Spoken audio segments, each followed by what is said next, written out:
Hello, ladies and gentlemen, and welcome to the Brantford Red Sox Report here on Rogers TV, our 4th episode with a new special guest from behind the scenes and the Brantford Red Sox community. We've talked to players, we've talked to former coaches, we've talked to our social media manager, Brooklyn Kerr. Today, we have a special guest from also the game day team, live at Arnold Anderson Stadium. She does a lot of great work, a little bit more in front of the fans than the social media side. We're very quickly, before we let her introduce herself, why don't we let a video of her do the work for us? Hi Red Sox fans, welcome back to Arnold Anderson Stadium for Brantford Red Sox baseball. My name is Julia Vigna, your in-game host, and I'm so happy and excited to lead you through an action-packed game filled with so much fun and excitement. We've got some exciting games, giveaways, exclusive fan trivia, and contests, so stay tuned. I can't wait to hang out with you all game long and cheer on our Brantford Red Sox. Well, there you go. She's introduced herself there a little bit. It's a pleasure to welcome her in studio today. Julia Vigna, our in-game host. Julia, welcome. You're often in front of the people live at Arnold Anderson. Today you're in front of the camera. How you feeling? A little nervous, but I'm excited. There you go. We've had a lot of that this year, and people blow it out of the water, so I'm not worried in the slightest. For starters, just like we always do, let's start with the baseline. Tell us a little bit about your role as the game day host live at the Brantford Red Sox at home games, and what experience you'd had with hosting and live audience engagement before you started. Yeah, okay, so talking about experience prior to this, I had none. It was honestly just something I knew I wanted to do. I graduated from Brock University with a sport management degree back in April of 2024, and post-grad, I was ready. I wanted to have an in-arena host job, in-stadium host job, and I saw the Brantford Red Sox were hiring, so I'm like, okay, this is my time. I need to apply. So no prior experience, but I'm learning every day, getting more confident each and every day. That's what I like to hear, and you've done a great job. You've brought a lot of energy to a team that even if the on-field product, especially the last couple of weeks, has been a little bit lacking, there's been lots of energy, and a lot of that has been driven by you, and people that have come to games will see kind of what you do to ramp the audience up. In terms of baseball, as your first opportunity out of Brock, talk a little bit about your experience in the baseball community or sports in general when you were a kid. Yeah, okay, sports in general, my parents had me in everything, ranging from karate to basketball, soccer, volleyball, swimming. I did track and field. Baseball, I never played. However, I'm from Hamilton, so I did attend a lot of Hamilton Cardinals games, and just seeing the host, Emily Thompson, so inspiring. So I don't have too much experience playing, but watching, love it, big Jays fan. So yeah, more so just watching, never really picked it up. Well, there you go. The Jays are making up for some of the Red Sox. Well, these last couple of weeks, they've been awesome. Very quickly, we got another clip. Let's show a clip of what I talked about with how loud it's been and how loud some of those segments get in terms of the game day live at Arnold Anderson. Let's show you another clip. Pizza's loudest fan of the game. I want you to get on your feet and make some noise. As the loudest fan is going to be taking home a large pepperoni pizza courtesy of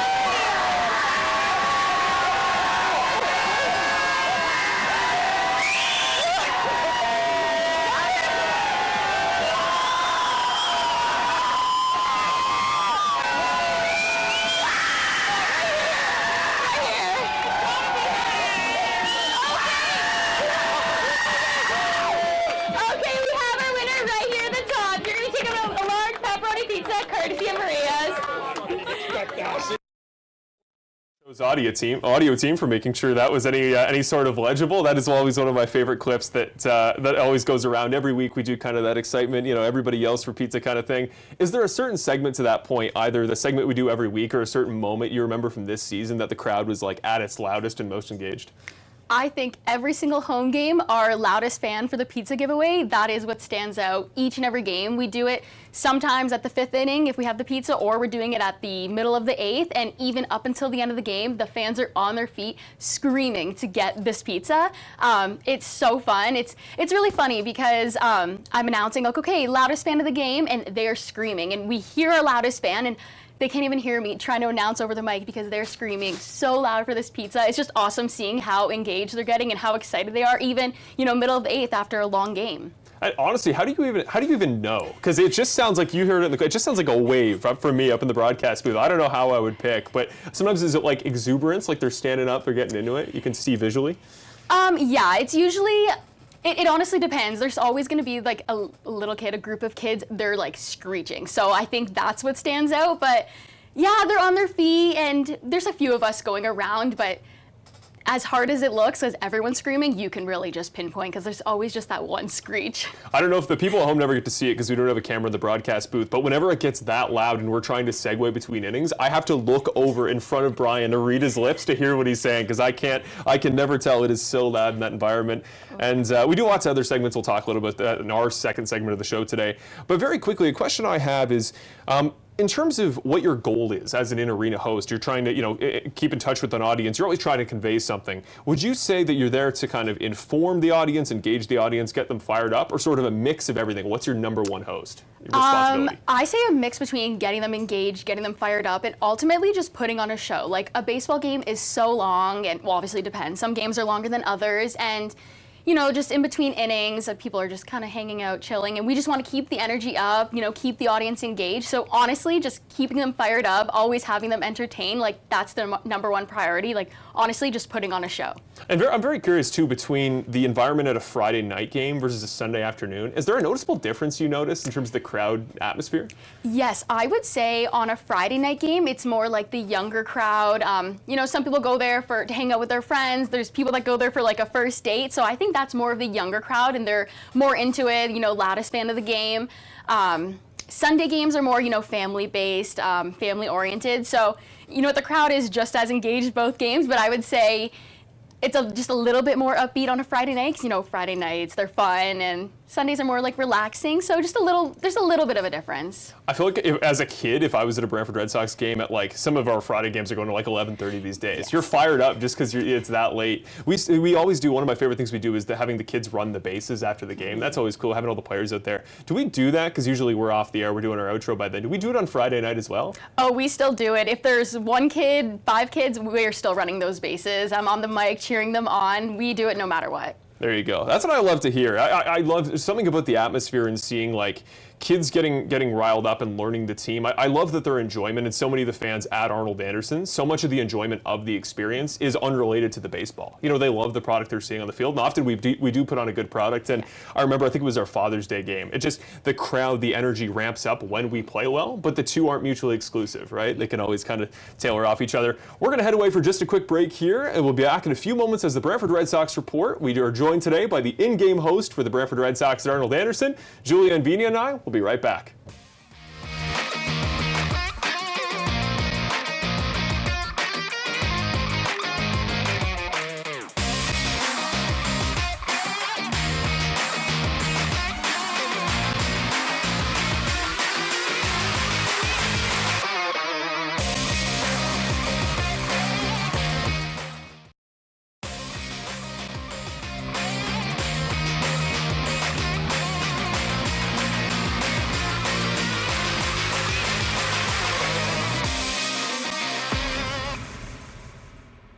Hello, everybody. Welcome back to the Brantford Red Sox Report here on Rogers TV. I'm Marshall Crocker, your host, your play-by-play for the Brantford Red Sox, and I'm excited to be joined back in the studio today by our in-game host at Arnold Anderson, Julia Vigna, joins us in the studio today. Now, very quickly, before we ask, one of our favorite things that we always do, and both from our perspective up in the booth, I'm sure you as the game day host and the people attending games, is our fun in-between inning segments. Now, I'm going to ask in a moment which one you think you do best at, but first we're going to show a quick clip of the one undoubtedly I would be best at. We'll show that now. Here's my all answer. set up again? Okay. Ready, set, Zorb. That's one way to get away from it. Okay. Ready, set, Zorb.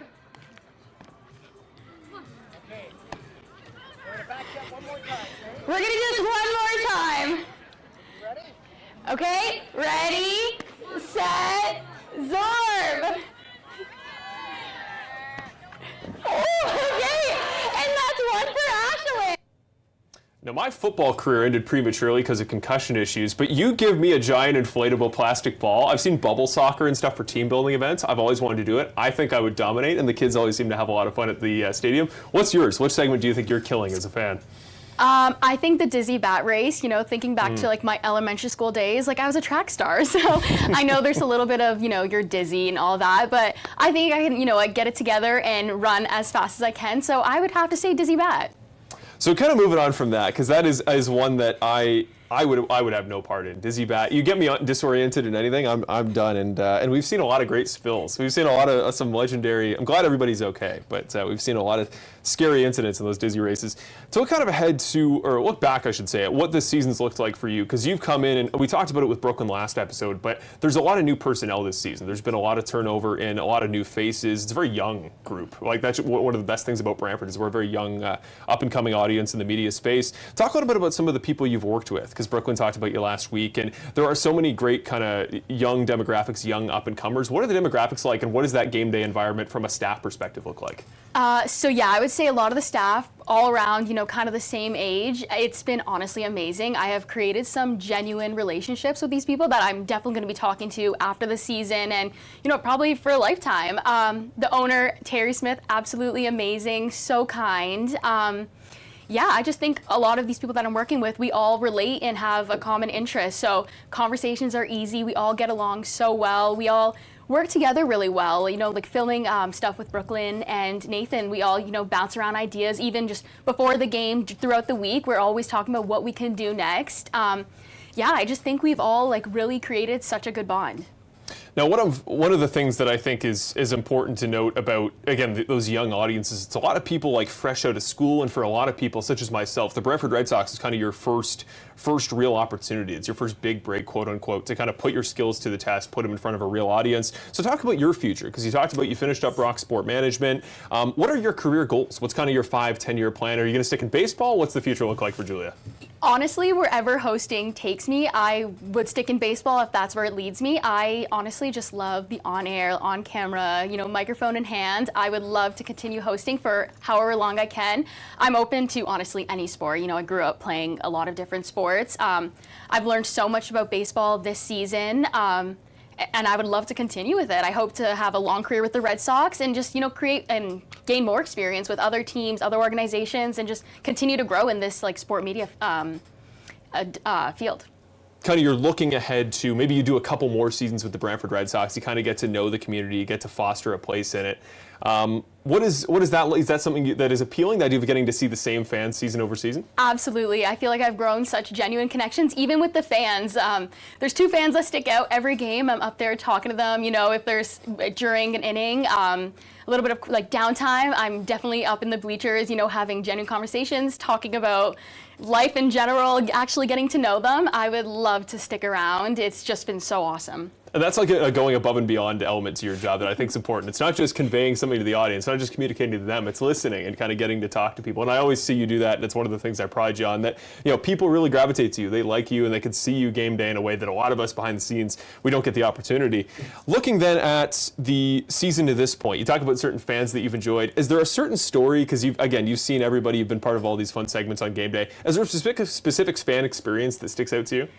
Oh my gosh, yes. Recently, we were doing the beach floaty race. It was a group of probably 13, 14-year-old boys, and they were so excited to go out there, and before it, they're going at each other oh, I'm gonna win, no, I'm gonna win. So we get out there, they're doing the beach floaty race. The kid has all the floaties on him. He's racing to Boomer, see who can get there first, and he was really trying to win. I mean, props to him. I would do the same, but as he's going, he just completely nosedived and popped the floaty, got a bloody nose, but he still stood up, smile on his face, walked away with the prize. He was still so happy and just still so energetic. He didn't even care about the nosebleed. He was like, whatever, I still did it, I won. So it was awesome just seeing how resilient he was and walked away with a smile. Well, looking down the rest of the calendar, one of the final things we got going on to look forward to cap off this season is some of the theme days, some of the specific theme games, certain initiatives, certain causes. Looking ahead to the rest of the schedule, we got the Rotary Club Day and YMCA Day. That will have happened by the time this episode goes out on August 3rd, but we have Healthcare Heroes Day on the 10th, Hockey Night in Brantford as a partnership with the Brantford Bulldogs on the 15th, and then the Fan Appreciation Day to cap it off on the 17th. Is there a certain fan theme day you're looking forward to most? I'm honestly so excited for all of them. Healthcare professionals, so important. Same with our fans, so important. They add to our full dynamic of the game. But I would say I'm mostly excited for honestly all of them, but I would say the fan appreciation, just as I just alluded to, they're so important. And then also having the Brantford Bulldogs, a little partnership, that is absolutely awesome. Just merging the two teams in Brantford, different sports, and just coming together. I just think it's so amazing. I think it'll generate a lot of fans. I think it'll just be such a fun day.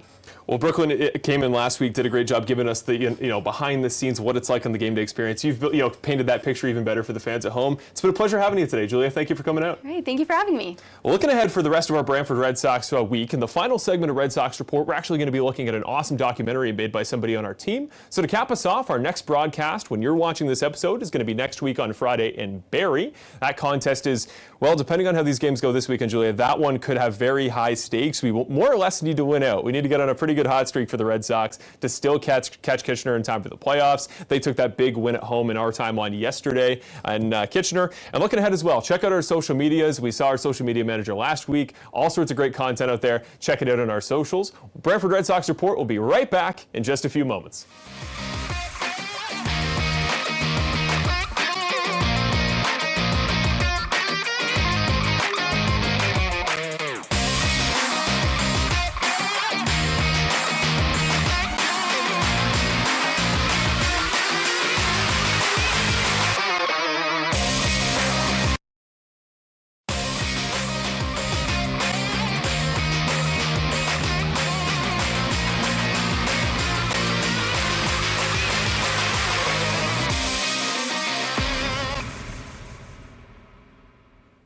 Welcome back, ladies and gentlemen, to the Brantford Red Sox Report. I'm Marshall Crocker. To cap off today's episode, we have an awesome documentary about one of our pitchers, Connor Irvin, made by our very own Nathan Bowles. You'll see a photo of him on screen with last week's episode as guest Brooklyn Kerr. He is an awesome part of our team. He makes so much good stuff. So for today's episode, we're going to cap it off by showing one of his awesome creations, mini documentary, all on his own. We thank him for letting us use it on the program, and that's how we'll send it off today. I pitch because I can't hit. Did I miss the ball? No, my dad was a pitcher, so I've always grown up pitching, so I've just kind of followed in my dad's footsteps.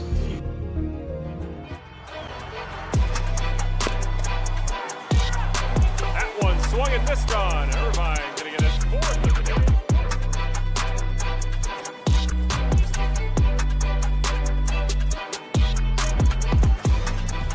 Hi, my name is Connor Irvin. I'm number 20, and I'm a starting pitcher for the Brantford Red Sox.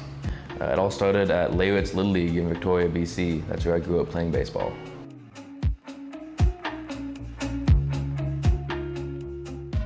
After Layritz Little League, I went and played for the Victoria Eagles, and I played there from Bantam all the way through high school.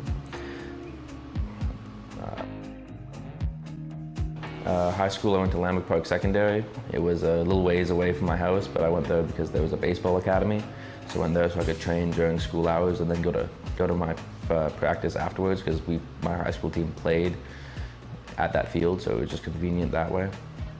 For college, I got a couple of different offers through field level is what I used, and then I ended up going to Lassen College in Northern California. In Northern California, I learned discipline and a hard work ethic because my junior college was pretty intense and it was a hard-nosed program, so it was a lot of old school punishment running and a lot of holding you account. It was a lot of accountability is the word I would use, a lot of accountability. And then afterwards, I went to the University of Arkansas in Monticello at the NCAA D2 level, and that was a little bit different. It was a bit more looser, and it was more about keeping yourself disciplined and creating your own accountability and maintaining your stature and your skill level throughout the season. One, strike three, says home plate umpire Steve Knight. Irvine making a name for himself here early. My first year at Lassen College ended up being COVID. Before COVID shut us down, we were the winningest team in California, so that bit. And then the next year we weren't so hot, and the year after that, so 2022, we ended up going to Super Regionals, which was a super fun time. And then when I went to Arkansas Monticello, again, I was coming in kind of a rebuild year. We had an okay year my first year, and then my second year we made it back to Super Regionals. We won the conference tournament. And then my third year, this past year, we made it to regionals and had an okay year overall. I have a job to go do. I'm no longer playing, I'm working. I have to go out there and give my team a chance to win, be in the game as long as I can. And it's a personal battle with me to outpitch the other starter. So maybe he has a better stat line than me here and there, but if I can last in the game longer than he can and come out on top, then it's a successful day.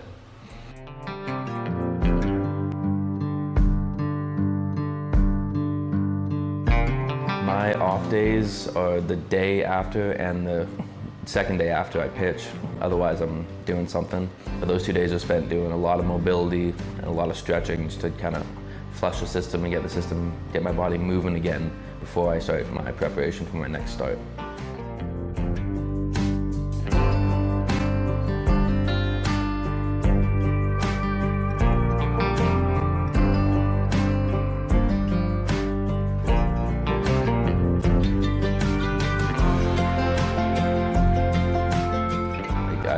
I don't go do anything too taxing because my body's been taxed. I don't want to keep taxing it, so I'm very recovery based. So I'll just try and move around a little bit. So whether I go play, I don't know, pickleball, or I go just move around, walk, and just stretch around, maybe shoot some hoops or something. Just move the body and kind of get the blood flowing. Always before I pitch, it's shower and shave. So I'm always freshly shaved for game day.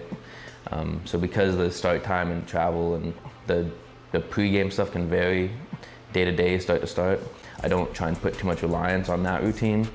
But once I shower, shave, and get out of the field of the bus, then it starts. And then when I get to the field, I go through my routine and my preparation and keep it consistent from there. Headphones on, music blasting, kind of tune everything out and stay really in body. Usually rap. It's rap while I warm up, and then when I'm throwing my plyo balls, I put on country to create a little bit more rhythm and kind of move more fluently, and it's not so jerky, I guess. I'll start with my mobility, my stretching, and then I'll go into a dynamic. Then I'll just get my arms and shoulders warm. Then I'll throw plyos, then I'll throw a baseball, and then I will get on the mound, do one set in a bullpen, throw my jersey on, then do my second set in the bullpen, and then make my way out for game time. The why is I love this game. I was 8 or 9 maybe, and I hated it. And I didn't want to play. I told myself that I would stick it out until majors, and I would see what that looks like. I would finish Little League. So I made that commitment to myself there, and then I had a blast, I loved it. So my why is that I promised myself at that moment that I would stick it through and I would see it. And so now from that point, 8 or 9 years old, everything has been for that focus. My dad always said he would give his left nut to be in the position I'm in. So I'm trying to live with no regrets. So if I can play until I can't play no more, then I played as long as I could and I gave it the best shot that I could. I think I owe it to myself, and everybody in the baseball community always talks about that.